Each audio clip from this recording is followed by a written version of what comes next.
Hello folks, welcome to Legacy IS Academy. In this video, we will be discussing a current affair topic presented to you by your faculty Sushma. So what is the topic that we will be looking into today? Is Russia losing ground in Ukraine war? So first and foremost, like as usual, I'll give you a story type ideal as to what is happening here. So now by 2026, your Russia-Ukraine war has extended to its 5 year, which means started in 2022. So over the course of 5 years, there is no definitive victory either for Russia or Ukraine. But rather what they are doing, if you see, it is a war of attrition, which means they are trying to deplete the enemy's resources. That is what they are trying to do. Now, from 2023 onwards, significantly, if you see, there is Russia, there is Ukraine. Slowly, Russia has reduced how much land it is gaining, and Ukraine has started to fight back and started to reclaim the limited land. Now, when I'm telling Russia is starting to lose land, it is not drastic. It is slow, but it is happening. When I'm telling Ukraine is trying to gain the land, it is not too much, but it is in a limited quantity. Why is this happening? First and foremost, let's assume it this way. There's Russia, there's Ukraine. Now this is the border. If Russia has to go into Ukraine and attack, the drones are further behind in Ukraine. So your Russia has to cross the border and go to hit the drone attack. But while doing so, it is getting exposed to itself as target. So the drone attacks are proving to be very advantageous for this particular Russia-Ukraine war. Understanding? So, yes, Russia is now slowly losing the land. Ukraine is slowly gaining the land. Does it mean we can see victory? There is no definitive victory yet. But what it does suggest is there is significant, okay? I'm stressing the word here, significant amount of stress to continue the war. Understanding? So that is one important thing that we have to look into this.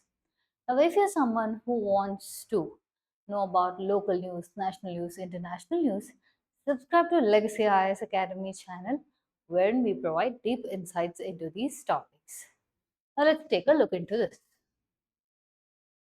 So the Economist had reported that Russia is the one that is small but sustained territorial losses has been happening since October 2023.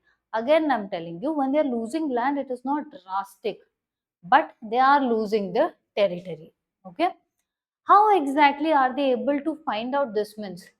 See, first and foremost, if you see satellite imagery of the battlefield, right?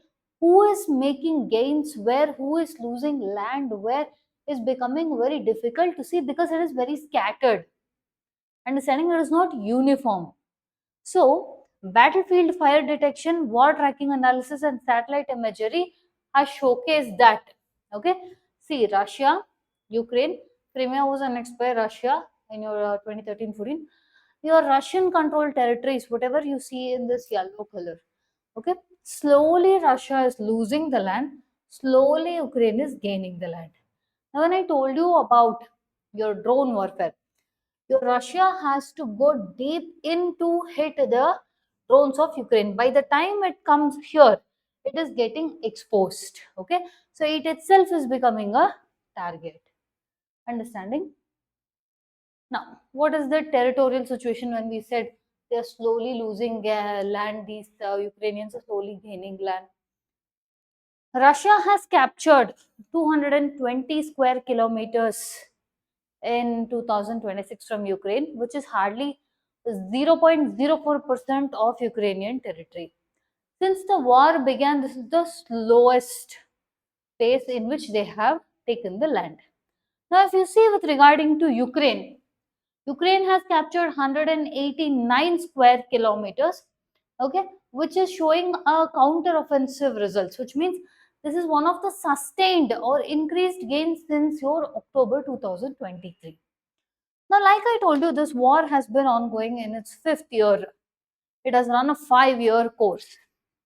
Now, in this period of time, if you see, the amount of manpower that it has lost, okay, is very high. Your Russia, if you take both your wounded and injured and soldiers who have lost their lives, alone it amounts to 1 to 1.5 million. Understanding? Same as with respect to Ukraine also. Now, your Russian casualties, 280K to 518K deaths have been seen estimatedly. Total casualties, that is both injured as well as dead and missing, all these put together, 1.1 million to 1.5 million, okay, of total casualties. And also, this has affected 3% of its demographic change, which means pre-war fighting, okay, before war fighting age males have been, okay, reduced by 3%. Now, when you see with respect to Ukrainian casualties, that is also very higher only. Okay, compared to your Russia, Ukrainian losses are significantly higher. Why? Because of its smaller population, right? Up to 600K total casualties have been seen, and more than 100 to 140K estimated deaths. Okay, so the manpower is draining very much. One side. Second side, if you see the continuation of this war, the ability to contain or continue further or sustain the momentum is not something that we are seeing. Why is Russia struggling? Now we saw the 2026 gains it has made is the lowest since the war has begun. Why? Why is Russia failing? First is with respect to your drone warfare. Okay, like I explained, they have to enter into, okay, pretty much depth of Ukraine, wherein they expose themselves as being targets. Second is stretched front lines. Again, the war is very highly, the war battle zone is becoming highly dispersed with very much difficult terrain, hardly difficult to mark exactly where who is gaining an upper hand. And this is both of the sides are continuing your attrition warfare, which means enemy's manpower should be exhausted, heavy casualties should be given, and also the resources of the enemy to continue the war should be drained over the period of time. So, looking at all this, can we tell the war has reached a turning point? First thing is, yes, there is a temporary pause. Why? Because Russia is reorganizing its troops. It is also preparing for a summer offensive and repositioning itself in order to gain a tactical advantage. Second thing is, yes, you cannot deny that there is a significant slowdown in your Russia Ukraine war because there is operational fatigue, manpower challenges are there, logistic challenges, like I told you, your drone warfare, losing drones, being visible as the attacked target. Okay. Now, also, one thing is, if you see Russia Ukraine war, largely your modern warfare technology is playing a huge role here. One is with respect to drone centric warfare. Okay, cheaper drones can be used for, let's say, when I say cheaper drones can be used for expensive, okay, systems. This same example can be seen with respect to your Iran and US warfare also, wherein the drones cost less, but to intercept the drones, it costs much more for the system, okay, intercepting system. So that is what is your drone centric warfare. So it is also a surveillance warfare where they are using your artificial intelligence. The technologies that they are using is with respect to satellite imagery, precision missiles, electronic warfare, cyber operations, integrating artificial intelligence. Okay, so what is the economic front or the Western support that is coming to Ukraine?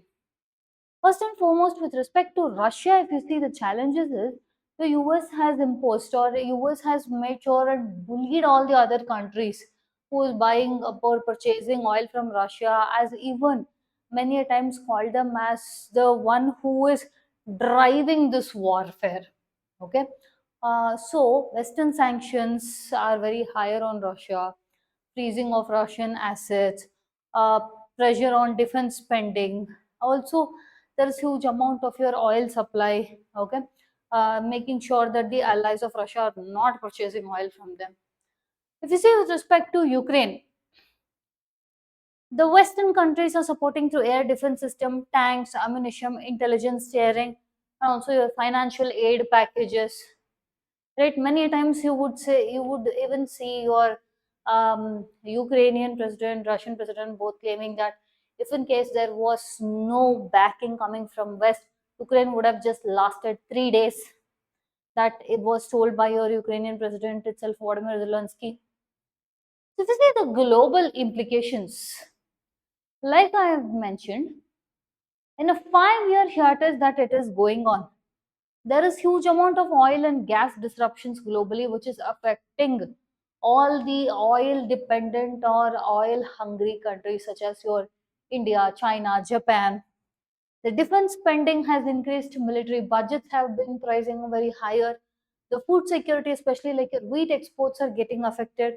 And there is also good amount of geopolitical polarization that we see with respect to West versus anti-West alliances.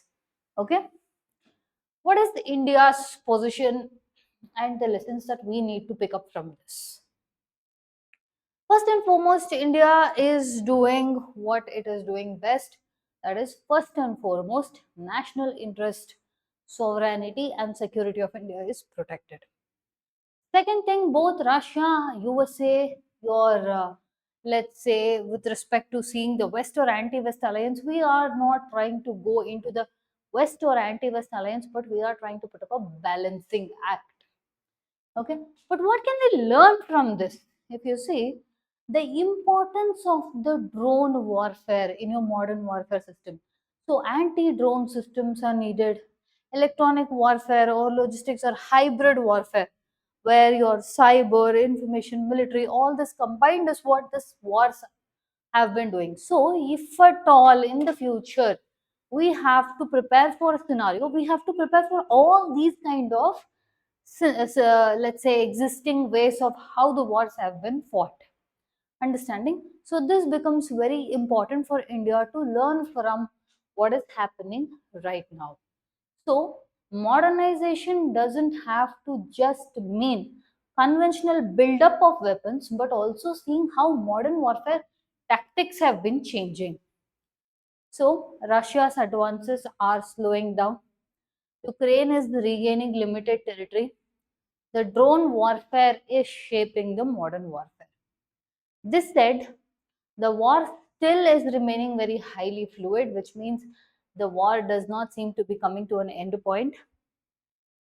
Also, one more important fact is no one side is able to attain, okay, or declare a proper victory that yes, this war is over. So this conflict is continuing to plague your global geopolitics. Okay. With this, we've come to the end of the content. If you like our content, subscribe to our channel, hit the like button, and share it along with your friends. Thank you.